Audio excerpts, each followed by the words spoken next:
سے مشکل صبر ہماری خوشیوں پہ صبر کرنا. اللہ سبحانہ تعالیٰ سے دعائیں مانگ مانگ کے چیز لیتے ہیں کہ یا اللہ میرے بچوں کے رشتے، یا اللہ میری بچی کا، یا اللہ میرے بچے کا، کیا کچھ نہیں، اگر اولاد نہیں ہے یا اللہ اولاد، یا اللہ کاروبار، یا اللہ یہ، یا اللہ، اور اللہ سبحانہ تعالیٰ عطا کر دیتے ہیں. تو پھر ہماری خوشیاں منانے کا طریقہ، اللہ اکبر، اللہ سبحانہ تعالیٰ سے دعا کریں، میں بھی اور آپ بھی، کہ اللہ سبحانہ تعالیٰ ہمیں اس کی توفیق عطا کر، کیونکہ ہمارا تعلق جو جڑا ہوا ہے نا وہ ہمارے بچوں سے جڑا ہوا ہے، ہمارے خاندان سے جڑا ہوا ہے. کیونکہ ہم اگر چاہتے ہیں تو کئی دفعہ وہ نہیں چاہ رہے ہوتے، اور ان کے لیے میں کہتی ہوں دعا کیا کرے کہ یا اللہ ان کے دل سے اٹھا دے. جب آپ کے دل سے اٹھ جاتا ہے نا تو تکلیف ہوتی ہے. مجھے آپ لوگوں کے جب میسیجز آتے ہیں، میں آئی ڈو انڈرسٹینڈ کمپلیٹلی جو آپ کا درد ہے نا، کیونکہ آپ صرف یہ سوچیں کہ ہماری زندگی میں قرآن جب کھلا ہے تو ضروری نہیں ہے نا کہ ہمارے ہسبینڈ بھی سیم پیج پہ ہوں یا ہمارے بچے بھی سیم پیج پہ ہوں. تو اس کے لیے صبر اتنا بڑا، بلیو کریں ماؤں کے دل کٹ جاتے ہیں، جن کے اگر تو ان کو، جیسے آپ دیکھیں کہ اگر آپ کو یہ پتہ ہی نہیں ہے، فار ایگزامپل، یا مجھے، میں اپنی بات کروں، کسی کی کیا بات کروں، اگر مجھے یہ پتہ ہی نہیں ہے کہ مجھے اپنے بچوں کو رب سے بھی ملانا تھا، مجھے اپنے بچوں کو 5 وقت نمازی تو ایٹ لیسٹ بنانا تھا، مجھے اپنے بچوں کو جمعے پہ بھیجنا تھا، مجھے اپنے بیٹے کی بات کر رہی ہوں کیونکہ میرے پاس بیٹے ہی تھے ماشاءاللہ، تو اب تو خیر بیٹیاں آ گئی ہیں، لیکن میں اس سینس میں بات کر رہی ہوں کہ وہ جو تربیت تھی نا، اگر مجھے پتہ ہی نہیں تھا کہ وہ کرنی ہے تو میں تو راضی خوشی الحمدللہ، بچے اسکول جا رہے ہیں، بڑے اچھے ہیں، بچوں کے گریڈز اچھے آئے ہیں کہ نہیں، دیکھو تم نے اسکول ٹائم پہ جانا ہے، تم نے یہ کرنا ہے وہ کرنا ہے. ہم نے کبھی یہ سوچا نہیں بچہ فجر میں اٹھا کہ نہیں اٹھا. اگر نہیں اٹھا تو وہ دل کی جو تکلیف ہوتی ہے، وہ درد ہوتا ہے کہ میں کیسے کو، بچے منہ کے اوپر آگے سے جواب بھی دے دیتے ہیں کہ ماں بس کرو اب، مجھے پتہ ہے، میں میرے کمرے میں نہ آنا. آج کل کتنی چیزیں ایسی ہوتی ہیں. تو اس پہ صبر کرنا. اپنے ہسبینڈز کے، اگر اللہ نہ کرے کہ اتنی بری سچویشن ہو، بعض دفعہ بالکل اپوزٹ ہو جاتا ہے کہ بیوی جو ہے اگر ان کو سمجھ آ جاتی ہے، ان کی زندگی میں قرآن کھلتا ہے، تو میں ہمیشہ یہ کہتی ہوں بیٹا اس پہ بڑا صبر ہے اور اس کا اجر بھی بڑا، چین کرو تھوڑا سا. کیونکہ دیکھو آپ یہ ایک بات سوچ لو، میں اپنی بہوؤں کو بھی یہی سمجھاتی ہوں کہ بچہ اپنے میاں کے، اپنے ہسبینڈ کی نا ماں نہ بنو، اپنے بچوں کی ماں بنو. ان کی ماں نے جو ان کی تربیت کی تھی نا وہ کرا کے آئے ہیں تمہارے پاس. اب ان کے لیے دعا کرو، اب اپنے اوپر ڈھالو، آہستہ آہستہ، اٹ ول ٹیک ٹائم، آہستہ آہستہ انشاءاللہ بہتری ہو جائے گی. سب کا درد بھی میں سمجھتی ہوں ایک جیسا ہوتا ہے کہ میرا دل چاہتا ہے کہ میں اس وقت تسبیحات کر رہی ہوتی ہوں، میں پڑھ رہی ہوتی ہوں، تو میرے ہسبینڈ نے زور سے ٹی وی لگایا ہوتا ہے یا گانے اس میں سن رہے ہوتے ہیں، مجھے کانوں میں لگتا ہے کہ کوئی آگ لگ گئی ہے. تو یہ ساروں کے ساتھ یہ معاملہ ہوتا ہے. اس لیے میں آپ کو یہاں بتا رہی ہوں کہ جب ہمیں پتہ چلتا ہے نا کہ اچھا اس کے ساتھ بھی ایسا ہے، اس کے ساتھ بھی ایسا ہے، تو درد کم ہو جاتا ہے. لیکن آپ یہ سوچیں یہ صبر کا مقام ہے. اللہ سبحانہ تعالیٰ اس پہ اتنا آگے پڑھیں گے نا تو پھر آپ خوشی سے صبر کر جائیں گے، کیونکہ درد بڑا ہے. تو اب دیکھیے کئی دفعہ ایسا ہوتا ہے کہ کوئی ہمیں یہ لگتا ہے کہ کسی کی، جیسے فار ایگزامپل پیرنٹس میں سے کسی کی ڈیتھ ہوتی ہے تو لوگ کہتے ہیں کہ ہم یہ سمجھتے ہیں بیسیکلی کہ اگر ہم روئیں گے تو پتہ نہیں یہ صبر کا مقام نہیں ہے تو پھر اس کا اجر نہیں ملے گا. تو میں آپ کے ساتھ وہ حدیث بھی شیئر کرتی ہوں کہ حضرت انس بیان کرتی ہے، بخاری کی حدیث ہے. حضرت انس رضی اللہ عنہ بیان کرتے ہیں کہ رسول اللہ صلی اللہ علیہ وسلم جب بہت زیادہ بیمار ہو گئے تھے، آخری وقت تھا اور ان کی بے چینی جو تھی وہ بہت زیادہ ہو گئی تھی، تو حضرت فاطمہ کے منہ سے یہ نکلا کہ ہائے میرے ابا جان کی تکلیف. تو رسول اللہ صلی اللہ علیہ وسلم نے سن کر فرمایا کہ تمہارے ابا پر آج کے بعد بے چینی نہیں ہوگی. اور جب آپ کی وفات ہوئی، رسول اللہ صلی اللہ علیہ وسلم کا وصال ہوا، تو بی بی فاطمہ نے فرمایا کہ ہائے ابا جان، میرے ابا جان جنت الفردوس میں ان کا ٹھکانہ ہے. مطلب یہ وہ چیزیں تھیں جو ان کے دل سے درد سے نکل رہی تھی. تو کبھی ایسا ہوتا ہے کہ ہم ایسے الفاظ ہمارے اندر سے نکلتے ہیں، بس کوشش کریں کہ اچھی بات منہ سے نکالیں، کیونکہ درد ہوتا ہے تو لفظوں میں ڈھلتا ہے، آنکھوں سے آنسوں میں ڈھلتا ہے. تو اس لیے اس پہ آپ یہ نہیں سوچیے گا کہ تو صبر نہیں ہے تو بس مجھے تو بس جم کے بیٹھنے کے، بس اللہ کی رضا، اللہ کی رضا. تو وہ ایسا نہیں ہے، ہم انسان ہیں. ٹھیک ہے. اس کے بعد دیکھیے جب آپ کو جب رسول اللہ صلی اللہ علیہ وسلم کو دفنا کر آئے نا، تو بی بی فاطمہ نے صحابہ اکرام رضی اللہ عنہم اجمعین سے فرمایا کہ کیا تمہارے نفسوں نے یہ گوارا کر لیا کہ تم نے رسول اللہ صلی اللہ علیہ وسلم کے جسد اطہر پر مٹی ڈالی. تو مطلب ایک ہوتا ہے نا درد سے کویشچن کرنا اس طرح کے. تو اس طرح سے مجھے یہ تھا کہ میں آپ کے ساتھ ضرور شیئر کروں تاکہ تھوڑا سا حوصلہ ہو جاتا ہے کہ اچھا اگر کبھی ایسا ہوتا ہے، میرے منہ سے کبھی ایسے الفاظ نکلے تو میں روئی تھی اور میں نے اس طرح سے بات کی تھی، تو وہ صبر کے ہی دائرے میں آتا ہے. حضرت انس رضی اللہ عنہ بیان کرتے ہیں، ایک اور بہت پیاری حدیث تھی کہ ایک دفعہ رسول اللہ صلی اللہ علیہ وسلم گزر رہے تھے قبرستان کے پاس سے، تو ایک عورت کو دیکھا کہ وہ ایک قبر پر بیٹھی ہوئی ہے، وہ رو رہی ہے. تو رسول اللہ صلی اللہ علیہ وسلم نے اس کو دیکھا اور کہا کہ فرمایا کیا کہ اللہ سے ڈر اور صبر کر. تو اس عورت نے کہا کہ جا دور ہو جا، کیونکہ اس کو نہیں پتا تھا یہ رسول اللہ صلی اللہ علیہ وسلم ہے نا. تو اس نے کہا تو دور ہو جا، تجھے وہ مصیبت نہیں پہنچی ہے جو مجھے پہنچی ہے. اور دیکھیے اکثر ایسا سینٹنس ہمارے بھی دل سے نکلتا ہے کہ کوئی کہتا ہے نا، تو اگر ہمارے پاس علم نہیں ہوتا ابھی قرآن کا تو ہم بھی یہ کہتے ہیں اس کو کیا پتا ہے میرے کیا حالات ہیں، اتنی مطلب میں کس در سے گزر رہی ہوں. تو سیم وہی عورت تھی، کیونکہ جاہلیت والی بات تھی نا، کیونکہ وہ تو رسول اللہ کو جانتی نہیں تھی. تو اس نے یہ کہا کہ تجھے وہ مصیبت نہیں پہنچی جو مجھے پہنچی ہے. اس پر رسول اللہ صلی اللہ علیہ وسلم چپ کر کے آگے، انہوں نے آگے کچھ نہیں کہا. تو جب اس عورت کو پتہ چلا تو کہ یہ رسول اللہ صلی اللہ علیہ وسلم تھے، تو ان کے پاس آئی سوری کرنے کے لیے بیسیکلی. تو جب آئی ہے ان کے پاس تو رسول اللہ صلی اللہ علیہ وسلم نے اس کو اس کو نصیحت کرتے ہوئے فرمایا کہ صبر تو یہ ہے کہ صدمے کے آغاز میں کیا جائے. انڈر لائن کریں اس کو، صبر کون سا ہے؟ جو آغاز میں کیا جائے، بعد میں تو صبر آ ہی جاتا ہے. اس لیے وہ جو چیخنا، چنگاڑنا، بولنا اور سر پیٹنا اور اپنے آپ کو حال و بحال کرنا، وہ منع ہے اسلام میں. لیکن اگر آپ کے آنسو نکلتے ہیں، آپ ایسے بات کرتے ہو، تو اس کا انشاءاللہ اللہ سبحانہ تعالیٰ اس کا بھی اجر عطا کریں گے. پھر ایک اور حدیث میں آتا ہے حضرت ابو، یہ بھی بہت پیاری ہے کہ حضرت ابو ہریرہ رضی اللہ عنہ بیان کرتے ہیں، بخاری کی حدیث ہے کہ اللہ سبحانہ تعالیٰ فرماتے ہیں کہ میرا وہ مومن بندہ جس کی محبوب ترین چیز میں واپس لے لوں. کہ اللہ سبحانہ تعالیٰ نے ہر نعمت دی ہے نا، تو اللہ سبحانہ تعالیٰ اپنی نعمت کو واپس لے لیں اور اس پر وہ ثواب کی نیت سے صبر کرے، تو اس کے لیے میرے پاس جنت کے علاوہ اور کوئی بدلہ نہیں ہے. سبحان اللہ. اور ایک حدیث میں آتا ہے کہ رسول اللہ صلی اللہ علیہ وسلم نے فرمایا کہ اللہ سبحانہ تعالیٰ فرماتے ہیں کہ میرا وہ بندہ جس کی میں دو محبوب ترین چیزیں، اور وہ بریکٹ میں وہ لکھا ہوا تھا کہ دو محبوب ترین چیزیں کیا؟ اس کی آنکھیں. اللہ اکبر. دو محبوب ترین چیزیں اس کی آنکھیں جو ہیں وہ اللہ سبحانہ تعالیٰ لے لیتے ہیں، تو اس پر وہ صبر کرتا ہے، تو اللہ سبحانہ تعالیٰ فرماتے ہیں کہ میرے پاس اس کے علاوہ اور کچھ نہیں کہ میں اس کو جنت عطا کر دوں. سبحان اللہ، سبحان اللہ.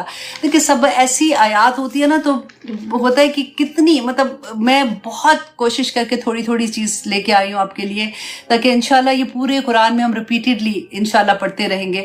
اور پھر نمبر اب 4 ہم نے پہلے پڑھی تھی نا، یہ 5واں نمبر ہے کہ صبر کرتے ہیں کیونکہ وہ اللہ کی رضا چاہتے ہیں. وَأَقَامُوا الصَّلَاةَ، اور وہ نماز قائم کرتے ہیں. اللہ اکبر. دیکھیے رسول اللہ صلی اللہ علیہ وسلم نے فرمایا تھا نا کہ نماز جو ہے نا وہ مومن اینڈ کافر کے درمیان جو فرق کرتی ہے نا چیز، وہ نماز ہے.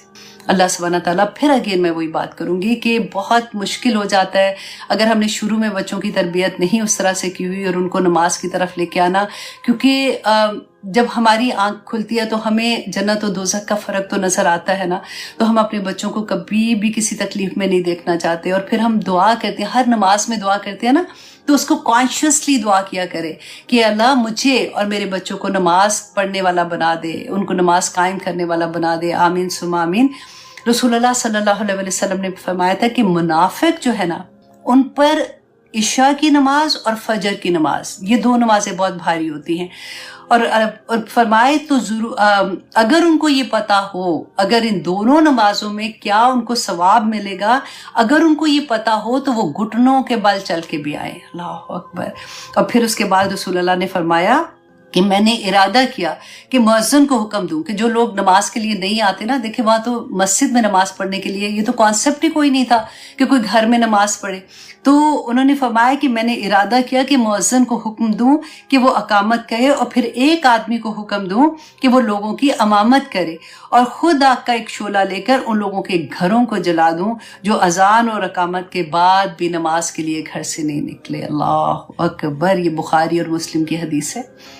اللہ اکبر. رسول اللہ صلی اللہ علیہ وسلم نے فرمایا تھا کہ وہ شخص جس کی عصر کی نماز قضا ہو گئی، جس کی عصر کی نماز فوت ہو گئی، مطلب اسے نہیں پڑھی ہے، تو اس کی حالت اس شخص کی طرح ہے جس کا اہل و عیال، آپ سوچیں کہ کوئی شخص گھر آیا، اللہ نہ کرے اس کا گھر بھی جل گیا، اس میں اس کے بچے بھی ختم ہو گئے، اس کا مال بھی سارا چلا گیا، تو اتنا بڑا نقصان، اس کے بعد بچا کیا اس کے پاس نا. तो रसूल अल्लाह ने एक असर की नमाज अगर उसकी फौत हो गई तो उसका अहलो अयाल, उसका मालो असबाब सब हलाक हो, इतना बड़ा खसारा है उसके लिए। फिर आगे देखिए कि और क्या अल्लाह सुब्हानहू तआला ने फरमाया, व अकामुस्सलाता व अनफकू मिम्मा रज़क़नाहुम, और वो खर्च करते हैं जो रिस्क दिया हमने, अल्लाह सुब्हानहू तआला ने जो रिस्क दिया, सिर्रन व अलानियतन, कि वो छुप कर भी करते हैं और ज़ाहिरी तौर पर भी करते हैं। यहाँ पे छुप के करने से जो मुराद है वो बेसिकली सदकात हैं। जो हम सदका देते हैं अल्लाह सुब्हानहू तआला की राह में, उसको हमेशा छुप के दिया करें। और जो ज़कात है उसके बारे में होता है कि वो ज़ाहिरी तौर पर अगर देते हैं, उसमें भी फिर मैं आपको इंशाल्लाह डिटेल बताती हूँ। अच्छा, रज़क़नाहुम, रिस्क जो है ना, आप देखें कि वो हर तरह की, हर अल्लाह सुब्हानहू तआला की नेमत रिस्क है। हम तो यूजुअली समझते हैं ना कारोबार में कि जॉब मिल जाए तो अल्लाह सुब्हानहू तआला की तरफ से रिस्क में कुशादगी आ जाए। रिस्क अल्लाह सुब्हानहू तआला की सारी नेमतें हैं। इसीलिए तो हम शुरू में जो दुआ भी पढ़ते हैं ना, अल्लाह मरज़ुकनी या तफक्कुरा, कि अल्लाह मरज़ुकनी, उसी में भी वही बात आती है कि इवन इल्म भी अल्लाह सुब्हानहू तआला की तरफ से वो रिस्क है। तो सारा का सारा जो कुछ अल्लाह सुब्हानहू तआला ने रिस्क में दिया, आंखें दी है, कान दी है, जुबान दी है, चलना फिरना, खाना उठना बैठना, सब कुछ अल्लाह सुब्हानहू तआला की हर नेमत रिस्क है। तो अल्लाह सुब्हानहू तआला ने फरमाया जो हमने दी है। अच्छा, यहाँ पर जो आया है ना, वो आया है कि जो आप अल्लाह की राह में खर्च करते हैं सदके के तौर पे, आप अगर किसी की हेल्प करते हैं, कहते हैं ना मुस्कुरा के देखना भी किसी का गम में, उसको थोड़ी हिम्मत दिलाने के लिए, वो भी सदका है। हर तरह से, हर लेवल से जो भी सदका करते हैं। अब यहाँ पे जो आया है कि छुप कर करते हैं और वो छुप के करते हैं और ज़ाहिरी तौर पे करते हैं। तो आप ये देखिए कि मेराज की रात में रसूल अल्लाह सल्लल्लाहु अलैहि वसल्लम ने देखा कि कुछ लोग थे जो थोर कहते हैं कांटों और आग के पत्थर खा रहे थे। जिब्राइल अलैहिस्सलाम ने बताया कि ये वो लोग हैं जो अपने माल की ज़कात नहीं देते थे। अब होता क्या है, देखिए जो मैं आपको कह रही हूँ ना, ज़ाहिरी तौर पर जो सदका देना और जो छुप के देना, ज़ाहिरी तौर पर सिर्फ कहते हैं ज़कात उस हालत में आप दे सकते हैं जब आपको ये डर हो कि लोग क्या कहेंगे, मतलब कहीं उनके दिल में ये ना हो जाए कि ये ज़कात ही नहीं देता। तो उसकी वजह से, क्योंकि फ़र्ज़ जो है ना, आप देखिए फ़र्ज़ आपकी नमाज है, रोज़ा है, आपका हज है, आपका ये ज़कात देना, फ़र्ज़ जो चीज़ें हैं ना, उनको आप ज़ाहिरी तौर पे कर सकते हो, आप दिखा के कर सकते हो, इसलिए कि दूसरों को भी हिम्मत होती है, दूसरों को इनकरेजमेंट मिलती है कि ओ ये भी कर रहा है तो हम भी करें। नियत आप अल्लाह सुब्हानहू तआला देखते हैं। लेकिन जो सदका, जो नवाफल पढ़ते हैं आप लोग, जैसे तहज्जुद की नमाज है या और भी नवाफल पढ़ते हैं, या फिर नफली आप सदकात करते हैं या किसी भी नफली रोज़े रखते हैं फॉर एग्जाम्पल, तो वो किसी को नहीं आप बताएं, वो आपका और अल्लाह सुब्हानहू तआला का मामला है ना, बस। और इसके अलावा अल्लाह अकबर, एक आया, मुझे तो इतना वो डर लगा, मैंने कहा मैं आप लोगों के साथ शेयर करती हूँ, ये मैंने पहले भी की हुई थी आपके साथ, तो इसलिए पहले आपको हदीस एक मैं पहले बता देती हूँ कि हज़रत अबू ज़र बयान करते हैं कि रसूल अल्लाह सल्लल्लाहु अलैहि वसल्लम ने फरमाया कि तुम जहाँ कहीं भी हो अल्लाह से डरते रहो और बुराई के बाद फौरन कोई नेकी कर लो। अच्छा, नहीं, ये वाला नहीं था, मैंने आपको ये तो अगली आयत में था, मैंने वो आपको बताना था कि सदकात के बारे में कि हज़रत अबू हुरैरा ने, ये मैंने आपको बता दी है ना कि फजर और इशा में, तो इतनी प्यारी वो मैं मिस नहीं करना चाह रही हूँ, इसलिए कि अल्लाह सुब्हानहू तआला मुझे तौफीक अता करे कि मुझे मिल गई है जनाब। अच्छा जी, क्योंकि ये इतनी मोटिवेट करती हैं ऐसी चीज़ें ना कि फिर वो दिमाग से नहीं निकलती, हम जब सुन लेते हैं उनको, क्योंकि अपनी ज़ुबान में बात कर रहे होते हैं। तो सूरह तौबा की आयत नंबर 34 में अल्लाह सुब्हानहू तआला फरमाते हैं, ए नबी सल्लल्लाहु अलैहि वसल्लम, दर्दनाक अजाब की खुशखबरी, अल्लाह अकबर, अजाब की खुशखबरी अल्लाह सुब्हानहू तआला फरमाते हैं, सुना दो उन लोगों को जो सोना और चांदी जमा करते हैं लेकिन अल्लाह की राह में खर्च नहीं करते। देखिए, बाज़ दफ़ा इसका ये मतलब नहीं है कि आपने अगर अपना जेवर जमा किया हुआ है या कुछ है तो उसके लिए आपको डरना है, नहीं। आपने अगर ज़कात दी हुई है तो फिर डरने की बात नहीं है। ये उन लोगों के लिए है जो ज़कात नहीं देते हैं।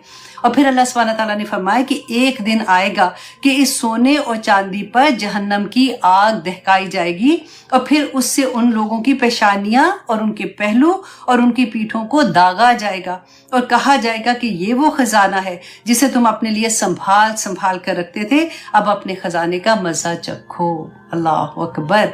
अल्लाह सुब्हानहू तआला हमें तौफीक अता करे जी कि हम یہ کرنے کے قابل ہوں کہ ہم اپنی زکوٰۃ کا پورا خیال رکھیں، کیونکہ حساب تو اللہ سبحانہ تعالیٰ کے سامنے دینا ہوگا نا۔ تو اب یہاں پہ اللہ سبحانہ تعالیٰ نے یہ جو فرمایا کہ وہ خرچ کرتے ہیں اللہ کی راہ میں سرًا و علانیۃً و یدرؤون، اور وہ دور کرتے ہیں بالحسنۃ السیئۃ، کہ اپنے ساتھ بھلائی کی برائی کو۔ دیکھیں اتنی پیاری بات یہ بھی لگتی ہے کہ اللہ سبحانہ تعالیٰ نے ایک ایک چیز جیسے آسانی کے لیے نا، دیکھو گھبراؤ نہیں، اگر تمہارے سے کوئی برائی ہو جاتی ہے نا تو دیکھو ایسے کر لینا برائی بھی ختم ہو جائے گی۔ ایسے نہیں لگتا جیسے اللہ سبحانہ تعالیٰ فرماتے ہیں کہ اگر کوئی، یہاں پہ کیا ہے کہ اگر بھلائی کے ساتھ تم برائیوں کو، جب اگر تم برائی کرتے ہو تو تم نیکی کر کے اس کو کاؤنٹر کر دو، اس کو ختم کر دو، جیسے اس کا کفارہ بن جاتا ہے نا۔ تو آپ دیکھیں کہ ہم نے پڑھا نا وَأَمَّا مَنْ ثَقُلَتْ مَوَازِينُهُ، کہ وہ اللہ سبحانہ تعالیٰ قیامت کے دن تو ہمارے نامہ اعمال تو لے جائیں گے، کہ جس کے بھاری ہوگا نیکیوں کا تو وہ جنت میں جائے گا، جس کا کم ہوگا وہ دوزخ میں چلا جائے گا۔ تو اللہ سبحانہ تعالیٰ نے یہاں پہ ہمیں بتا دیا کہ دیکھو گھبرانا نہیں، کیونکہ ایک نیکی کرو گے تو 10 نیکیوں کا ثواب ملے گا، ایک برائی کرو گے تو ایک ہی برائی لکھی جائے گی نا۔ تو جب بھی اگر کبھی برائی ہو جائے، اللہ نہ کرے، تم توبہ کرتے ہو، انسان ہو، غلطیاں ہو جاتی ہیں، پھر کوئی غلط کام کر لیتے ہو، فوراً کوئی نیکی کر دو، فوراً صدقہ نکال دو، کچھ کر لو۔ ایسی چھوٹی چھوٹی نیکیاں اتنی زیادہ ہوتی ہیں، تو اللہ سبحانہ تعالیٰ فرماتے ہیں ان کو کاؤنٹر کرتے جاؤ۔ اور پھر اولئک لہم عقبی الدار، کہ یہی لوگ ہیں جن کے لیے انجام ہے آخرت کے گھر کا، انہی لوگوں کو اللہ سبحانہ تعالیٰ جنت میں داخل کریں گے۔ آخری جو بات ہے نا، دیکھیں یہ بہت غور کرنا، کیونکہ ہمیں ڈر لگتا ہے نا کہ اللہ سبحانہ تعالیٰ کے سامنے جب جائیں گے تو پتہ نہیں، ہماری تو پہلے زمانے میں تو ہمیں اتنا نہیں پتا تھا، غلطی ہو گئی، صدقہ دے دو، اتنی اللہ سبحانہ تعالیٰ خیر کریں گے۔ اگر صدقہ کم دینا ہے یا جو بھی بتایا تھا نا، اگر آپ ذکر کرتے ہو اللہ سبحانہ تعالیٰ کا وہ بھی صدقہ ہے، کسی کی چھوٹی سی ہیلپ کر دیتے ہو، اس کا کسی کا غم سن لیتے ہو، سارا کچھ ہی صدقہ ہے نا۔ تو وہ کر کے اپنی گناہوں کو ہم ختم کر سکتے ہیں، الحمدللہ۔ اللہ اولئک لہم عقبی الدار، اور عقبی الدار، اور یہی لوگ ہیں جن کا انجام آخرت میں اچھا ہے، اچھا گھر ہوگا انشاءاللہ۔ اور پھر کیسا ہوگا؟ اتنی پیاری بات، جنات عدن، کہ عدن، جنت عدن ہوگی، یدخلونہا، وہ داخل ہوں گے، ومن صلح من آبائہم، اور ان کے ساتھ ان کے آباء و اجداد بھی جنت میں داخل ہوں گے۔ ہم اکثر یہ کہتے ہیں نا کہ پتہ نہیں اللہ سبحانہ تعالیٰ ہمارے بچے کہاں پہ ہوں گے، اگر ہم کسی کو دیکھتے ہیں کہ یہ اچھا کام نہیں کر رہے ہیں تو وہ کدھر ہوں گے، تو اللہ سبحانہ تعالیٰ نے دیکھے کہا کہ وہ داخل ہوں گے من صالح، جو نیک ہوں گے۔ لیکن ایک شرط تو آ گئی نا کہ نیک ہوں گے، تو اس لیے پورا زور لگاتے ہیں کہ یا اللہ بچے بھی نیک ہو جائیں، یا اللہ ہسبینڈ بھی ایسے ہو جائیں، یا اللہ جو بھی اراؤنڈ ہمارے دوست ہیں جن کے ساتھ بیٹھنا اٹھنا اس دنیا میں اچھا لگتا ہے، سارے کے ہم صالح لوگوں میں شامل ہو جائیں، تاکہ اللہ سبحانہ تعالیٰ ہمیں سب کو جنت میں بلائے گا۔ اللہ کا وعدہ ہے نا کہ جو آباء و اجداد وازواجہم، اور ان کی بیویاں، اور وذریاتہم، اور ان کی اولادوں کو، اور سارے کے سارے دیکھیں جنت میں بھی یہ اتنا بڑا اللہ سبحانہ تعالیٰ کا گفٹ ہوگا، کیونکہ دیکھیں نیک لوگوں نے تو جنت میں جانا ہی ہے نا۔ اگر ہم دیکھیں کہ یہاں پہ صالح لکھا ہے، لیکن آپ یہ دیکھیں یہ ہو سکتا ہے نا کہ کیونکہ جنت کے تو درجات ہیں، کہ کوئی کسی درجے پہ کوئی کسی درجے پہ، تو جو نیک لوگ ہوں گے، اگر فار ایگزامپل ماں باپ اوپر والے درجے پہ ہیں، وہاں پہ اللہ سبحانہ تعالیٰ ان کو انعام کے طور پہ، اور اگر بچے جو نیچے والے درجے پہ ہیں یا دوست کسی اور درجے پہ ہیں، وہ اوپر والے میں ہیں، ہم مڈل میں ہیں، تو وہ جو اوپر والے درجے والے ہیں نا، وہ اللہ سے دعا کریں گے اور خواہش کریں گے، تو اللہ سبحانہ تعالیٰ سب کو اوپر والے درجے پہ لے جائیں گے، سبحان اللہ۔ اور وہاں پہ بھی خاندان کے خاندان اکٹھے رہیں گے۔ اللہ سبحانہ تعالیٰ ہمیں توفیق عطا کرے کہ ہم اپنے سارے لو ونس کے ساتھ جنت میں داخل ہوں، آمین ثم آمین۔ تمام اسٹوڈنٹ آپ لوگ مجھے یاد رکھنا، اگر میں نہیں ملی نا اپنے درجے پہ آپ کو، تو اللہ سبحانہ تعالیٰ سے ضرور کہہ دینا کہ ہماری وہ ٹیچر ایک ہوتی تھی، پلیز ان کو بھی بلا دیں یہاں پہ۔ تو اللہ سبحانہ تعالیٰ ہمیں سب کو، ہمارے خاندان کے ساتھ، ہمارے بچوں کے ساتھ، ہمارے ہسبینڈ، ماں باپ، بہن بھائیوں کے ساتھ وہاں پہ سب کو اکٹھا کرے، آمین ثم آمین۔ اور اب آگے دیکھیے کہ اللہ سبحانہ تعالیٰ فرماتے ہیں والملائکۃ، اور فرشتے یدخلون، وہ داخل ہوں گے، علیہم، ان پر، من کل باب، ہر دروازے سے، سلامتی سلامتی کہتے ہوئے، اللہ اکبر، وہ داخل ہوں گے، سلام، کیا کہیں گے، سلام ہو، علیکم، تم پر، بما صبرتم، اس وجہ سے جو تم نے صبر کیا تھا۔ اب دیکھیے اس سے اچھی مطلب ہمیں کیا خوشخبری مل سکتی ہے۔ اللہ سبحانہ تعالیٰ نے، وہ ہوتا ہے نا कि चाबी दे दी जन्नत की हमारे हाथ में कि देखो ये चीजें हैं, कर लेना, बहुत आसान है, कुछ भी नहीं, सब्र करना है। उसके बाद तुमने अगर कोई गुनाह हो गया तो थोड़ा नेकी करके उसको काउंटर कर देना, और अगर देखो जो खर्च करते हो ना तो छुपा के करना, किसी के इसलिए कि अगर ज़ाहिरी तौर पे करते हैं तो फिर किसी की अना हर्ट होती है और फिर तुम्हारा भी खालिस होना पीछे रह जाता है। तो ये थोड़ी थोड़ी चीज़ें, अल्लाह से जो वादा किया उसको याद रखना, अल्लाह से डरते रहना। देखो अब इस बात से भी डरना कि कहीं अल्लाह सुब्हानहू तआला के सामने बगैर इस चले गए इसके खशियत इलाही के और गुनाह लेके चले गए, उधर सज़ा मिल जानी है। तो अल्लाह सुब्हानहू तआला ने फिर वो जन्नतों में अदन जन्नत कहते हैं, रसूलुल्लाह सल्लल्लाहु अलैहि वसल्लम ने फरमाया था कि जन्नत अदन जो है वो इतनी बड़ी है कि जैसे एक मुसाफिर 100 साल उसके साए में सफ़र करता है तो वो ख़त्म नहीं होती, और उसके शगुफ़ों से जन्नत के लोगों के लिबास तैयार होते हैं। और ये पूरा एक शहर है, जन्नत अदन जो है ना, जन्नत में एक शहर है जिसमें अंबिया होंगे, जिसमें मुत्तकी लोग होंगे, जिसमें अल्लाह अकबर सब सिद्दीकीन होंगे। वहाँ पे अल्लाह सुब्हानहू तआला इन लोगों को शामिल करेंगे। अल्लाह अकबर। अच्छा जी, अब आगे देखिए आयत नंबर 25 में अल्लाह सुब्हानहू तआला फरमाते हैं वल्लज़ीना, और वो लोग जो यन को दूना अहदल्ला, वो लोग जो तोड़ते हैं अहदल्ला, अल्लाह के अहद को, मिम बाद मीसाके ही, उससे अहद पक्का करने के बाद। आपने पहले क्या पढ़ा था, जिनको ये जन्नत में जगह मिलेगी, अल्लाह सुब्हानहू तआला उनको कहेंगे कि सब्र की वजह से तुम्हें जन्नत मिली। और हाँ, मैं एक और आपको यहाँ पे भी बड़ी प्यारी हदीस है सब्र के वाले में कि रसूलुल्लाह सल्लल्लाहु अलैहि वसल्लम ने फरमाया था कि क़यामत के दिन ना जब हम सारे एक जगह पे जमा होंगे, वहाँ पे अनाउंसमेंट होगी कि अहले सब्र किधर है, अहले सब्र जो है लोग वो किधर है, तो वो खड़े हो जाए। तो जो सब्र करने वाले हैं ना वो सारे के सारे जब खड़े हो जाएंगे तो उनको कहा जाएगा कि चलो जन्नत की तरफ चलो। और जब वो जा रहे होंगे तो रास्ते में उनको फरिश्ते मिलेंगे, तो वो कहेंगे तुम लोग किधर जा रहे हो? तो वो कहेंगे कि हमें कहा गया है कि हम सब्र वाले अहले सब्र हैं, तो हम जन्नत में जा रहे हैं। तो वो कहेंगे कि अभी तो इम्तिहान भी नहीं हुआ, तो तुम इम्तिहान से पहले जा रहे हो। तो जब वो ये बात कहेंगे कि हम सब्र करने वाले थे इसलिए हमें कहा गया है कि जन्नत में चलो, तो वो भी उनको मुबारक देंगे और कहेंगे कि तुम्हारा ठिकाना जन्नत के सिवा कुछ भी नहीं था। तो वो जन्नत में चले जाएंगे। अब देखिए हिसाब भी कोई नहीं होगा। तो सब्र सब्र सब्र, बस अब अपने बड़े बड़े अपने घर में हर जगह पे लिख के लगा दें कि मैंने सब्र करना है, मैंने सब्र करना है। पर पता है अल्लाह सुब्हानहू तआला ने रास्ते भी बता दिए, तरीके भी बता दिए। थोड़ी सी चीजें ऐसे थोड़ी सी करोगे तो इंशाल्लाह पास हो जाओगे।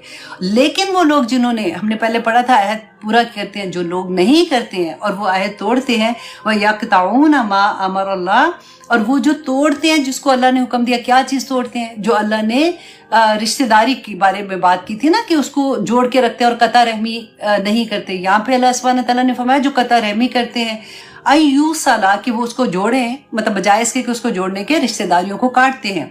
वयुफ्सिदूना फिल अर्द, और वो जमीन में फसाद करते हैं। उलाइका लहुमुल लानतु, यही लोग हैं जिनके लिए अल्लाह की लानत है। लानत किसको कहते हैं? अल्लाह की रहमत से दूरी को कहते हैं। राइट, ये कौन लोग हैं? देखिए फसाद करने का हमने सूरत बकरा के शुरू में मेरा ख्याल है आई थिंक 11 नंबर की आया में अल्लाह सुब्हानहू तआला ने फरमाया था कि वो जब उनसे कहा जाता है ना, ये हमने मुनाफिकीन के बारे में पढ़ा था कि मुनाफिक लोग जो होते हैं ना, जब उनसे कहा जाता है वैज़ा कीला लहुम, जब उनसे कहा जाता है ला तुफसिदु फिल अर्द, कि जमीन में फसाद ना करो, कौलू, तो वो कहते हैं इन्नमा नहनु मुस्लिहून, कि हम तो सलाह करने वाले हैं, हम थोड़ी कोई फसाद कर रहे हैं। अल्लाह सुब्हानहू तआला फरमाते हैं अला, खबरदार, इन्नहुम हुमुल मुफसिदून, कि यही तो है जो फसाद करने वाले हैं। अब देखिए कभी ऐसा होता है ना कि आप कभी किसी को कहो कि मतलब फ्रेंड्स में फॉर एग्जांपल है, या रिश्तेदारों में कोई ऐसी बात है कि घर में कोई मियाँ बीवी में ऐसी बात थी तो उनमें लड़ाई होगी, तो आप उनको कहते हो तुमने क्या किया, ये बात कोई करने वाली थी, तुम्हें पता है कि उनके घर में क्या प्रॉब्लम हो गई है, ऐसे थोड़ी कहते हैं। तो जिसने वो लगाई होती है ना बात इधर की उधर, वो क्या कहेगी, तो मुझे तो, मैंने क्या ऐसे कहा, मुझे तो बहन आदत है, मैं सीधी सीधी बात करती हूँ, मैंने कोई लगाई बुझाई नहीं की, मुझे सीधी सी बात की है, उसमें किसी को अगर बुरा लगा तो मैं क्या कर सकती हूँ? नहीं नहीं नहीं, आपने कोई सीधी बात नहीं की है, आपके दिल में जो चीज थी अल्लाह सुब्हानहू तआला उसका बदला देंगे, ऐसा नहीं हो सकता। अब देखिए कितनी दफा होता है, दोस्तें हैं आपस में, किसी की लड़ाई होगी तो उसने बात उधर की उधर लगा दी, तो दूसरे कहेगी नहीं मैंने तो इस तरह से थोड़ी कहा था, उसने ऐसे समझा था। अल्लाह सुब्हानहू तआला फरमाते हैं ये लोग जो ऐसे करते हैं ना, फसाद करते हैं। अब देखें ज़मीन में हम बड़े फसाद की बातें, हम तो अपनी ज़िंदगियों को देख रहे हैं ना कि हम ये आयत हमारी ज़िंदगी पे कैसे हम अमल करें कि हम अल्लाह सुब्हानहू तआला हमें कबूल कर ले। तो हमें ये देखना है कि कहीं हमारी वजह से किसी की ज़िंदगी में फसाद तो नहीं क्रिएट हो रहा, हमारी वजह से हमारे दोस्तों में, हमारे रिश्तेदारों में, हमारे बच्चों में। इवन आप देखें बाज़ दफ़ा माँ बाप को भी बड़ी बुरी आदत होती है, वो माएँ होते हैं कि जब बच्चे बड़े हो जाते हैं तो फिर कभी एक की बात ऐसी होती है, एक बहू की बात है तो वो दूसरी को बता देंगी और कहेंगी मेरे साथ तो वो ऐसे करती है। तो वो ये नहीं सोचती है उस वक्त, पता है क्या होता है, एक हमदर्दी लेने के लिए शायद होता है, ये वाली थिंकिंग होती है, लेकिन वो ये नहीं सोचती है कि बच्चों की आपस में लड़ाई हो जाएगी, बच्चों की दूरियां हो जाएंगी, बहन भाइयों से नहीं मिलती हैं, फिर भाई भाई से नहीं मिलते, अलग होनी शुरू हो जाती है। हमारा काम ये होना चाहिए, मैं कहती हूँ ऐसा तो झूठ भी अल्लाह सुब्हानहू तआला माफ करेंगे कि जब आपको ये लगे ना कि कहीं पे टेंशन है, कहीं पे प्रॉब्लम हो रही है, अपने पास से छोटी सी बात कह दिया करें कि वो तो तुम्हारी थी, वो आई थी दूसरी वाली बहू फॉर एग्जाम्पल, वो तो तुम्हारी इतनी ही तारीफ कर रही थी, वो कहती थी कि इसमें तो इतना, कोई एक बात कर दे कि उसको तो खाना ही इतना जबरदस्त बनाती है, या फिर वो तो इतनी मेहमान नवाज है, वो तो कोई भी ऐसी बात कहे कि तो एक दूसरे का दिल जोड़ने वाली बातें, ताकि आपस में सब में सुलह सफाई रहे। ये जो फसाद करने वाली बात होती है ना, ये नियतों पे है, पता चल जाता है अंदर से आप क्या करें। और हमें पता है कि हम चालाकी क्या होती है, हम जब कर रहे होते हैं ना, हमें होता है कि अगर पूछा ना तो मैं ये कह दूंगी, लेकिन उनको ये नहीं पता होता कि अगला भी समझदार है, उसको सब पता चल जाता है कि कौन किस नियत से क्या बात कर रहा है। तो अल्लाह सुब्हानहू तआला ने, आप ये देखें कि इतनी बड़ी बात, उलाइका लहुम, यही लोग हैं जिन उनके लिए है लानत अल्लाह सुब्हानहू तआला की, वालहुम, और उनके लिए सूअद्दार, और उनके लिए बहुत बुरा ठिकाना, मतलब जहन्नम उनका ठिकाना है जो ऐसे करते हैं। अल्लाह यब्सितु रिस्क, अल्लाह सुब्हानहू तआला रिस्क फराख करता है। रिस्क का फिर जहाँ पे रिस्क आता है आपने ये देखना है कि वो सारी नेमतें याद करना जो अल्लाह सुब्हानहू तआला ने दी हैं। अल्लाह सुब्हानहू तआला उस रिस्क को फराख करते हैं, लिमन यशा, जिसके लिए वो चाहते हैं, वह यकदिर, और वो तंग भी कर देते हैं, वफारिहू बिल हयात दुनिया, और वो लोग। अच्छा, अब यहाँ पे जो बात हुई थी ना, अल्लाह सुब्हानहू तआला चाहते हैं जिसका रिस्क फराख कर देते हैं, जिसका रिस्क चाहते हैं तंग कर देते हैं, और जिसका फराख करते हैं तो अल्लाह सुब्हानहू तआला फरमाते हैं कि वो खुश हो गए जिंदगी पर दुनिया की, कि मतलब वो तकब्बर में आ गए कि मुझे तो अल्लाह ने इतना दिया हुआ है, मैं मतलब ये तो दिमाग में नहीं आता ना कि मुझे अल्लाह ने दिया हुआ। वो समझते कि हमारी मेहनत थी, हमने इतना बड़ा कारोबार किया, हम सेल्फ मेड थे, हमने इतने पैसे बनाए, हमने खुद से कमा के ऐसे किया, और उनको अल्लाह की नाफरमानी करते हुए वो घबराते भी नहीं है। अल्लाह सुब्हानहू तआला फरमाते हैं और वो खुश हो गए, मुतमईन हो गए दुनिया की जिंदगी में। नोट्स इतने ज्यादा होते हैं, बल्कि मुझे कई दफा लगता है कि मैं पूरे तो आपको सुना भी नहीं रही होती हूँ। अच्छा जी, वो खुश हो गए अल हयात दुनिया, दुनिया की जिंदगी के लिए। और उन्होंने क्या किया था, सॉरी मैं आया देखूं। अच्छा जी, वमल हयात दुनिया, और नहीं है दुनिया की जिंदगी फिल आखिरत, या आखिरत के मुकाबले में, इल्ला मता, मगर वो हकीर, बिल्कुल छोटी, कोई पता भी नहीं चलता दुनिया में कि कहाँ पे वो दुनिया, हमारी जिंदगी खत्म हो गई है।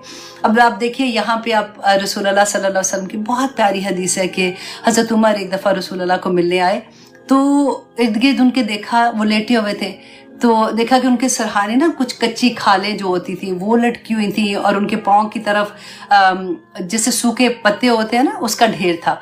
तो और फिर देखा उन्होंने कि उनका जो तकिया है वो चमड़े का तकिया था, और उसके अंदर घास जैसे ड्राई होती है वो वाली थी। तो और जैसे रसूलुल्लाह ने उनको देखा तो उठ के बैठे, तो उनके जिस्म मुबारक पे पूरे वो जो चटाई होती है ना, सख्त होती है, उसके निशान थे। तो हज़रत उमर रोने लगे। तो रसूलुल्लाह सल्लल्लाहु अलैहि वसल्लम ने पूछा कि या उमर तुम क्यों रो रहे हो? तो कहते हैं कि या रसूलुल्लाह, ये कैसर और किसरा को देखें, ये तो अल्लाह को मानते भी नहीं है, फिर भी अल्लाह ने इतना नवाजा हुआ है उन्हें, तो आप अल्लाह से दुआ करें। तो रसूलुल्लाह सल्लल्लाहु अलैहि वसल्लम ने फरमाया कि ए उमर, तुम इस पर खुश नहीं हो क्या कि उनको अल्लाह दुनिया दे और हमारे लिए आखिरत रखे? फिर रसूलुल्लाह सल्लल्लाहु अलैहि वसल्लम ने फरमाया कि मेरे रब ने मुझे ये पेशकश की थी कि मेरे लिए मक्का की वादियों को सोने का बना दे, लेकिन मैंने अल्लाह सुब्हानहू तआला से कहा कि मैंने कहा नहीं ए मेरे रब, मैं एक दिन तो पेट भर के खाऊंगा और दूसरे दिन मैं भूखा रहूंगा। जब मैं भूखा रहूंगा तो मैं तुझसे फरियाद करता रहूंगा, और जब मैं सेर होके पेट भर के खाऊंगा तो मैं तेरा शुक्र अदा करता रहूंगा। کہ अल्लाह सुब्हान तआला ने फरमाया था ना कि दुनिया की ज़िंदगी अगर मुझे ये ना होता कि जो मोमिन है वो कहीं ये ना सोचें कि जो अल्लाह को नहीं मानने वाले, उनको तो देखो वो तो ठीक है, तब भी तो इतनी तरक्कियां कर रहे हैं, तो मैं इनकी छतों को सोने की बना देता, इनकी सीढ़ियों को, मैं वर्ड्स इधर थोड़े से सोने और चांदी में इधर उधर जाएंगे, कि मैं इनकी जो सीढ़ियां हैं उनको चांदी की बना देता, मैं मसनदें लगा के ये अपने घरों में बैठे होते। लेकिन अल्लाह सुब्हान तआला फरमाते हैं कि मेरे नज़दीक तो दुनिया की हकीकत मच्छर के पर के बराबर भी नहीं है। तो वो इतनी हकीर दुनिया, और हम देखिए अल्लाह सुब्हान तआला ने हमें जो इस दुनिया में भेजा है तो कितना बड़ा मकसद हमारा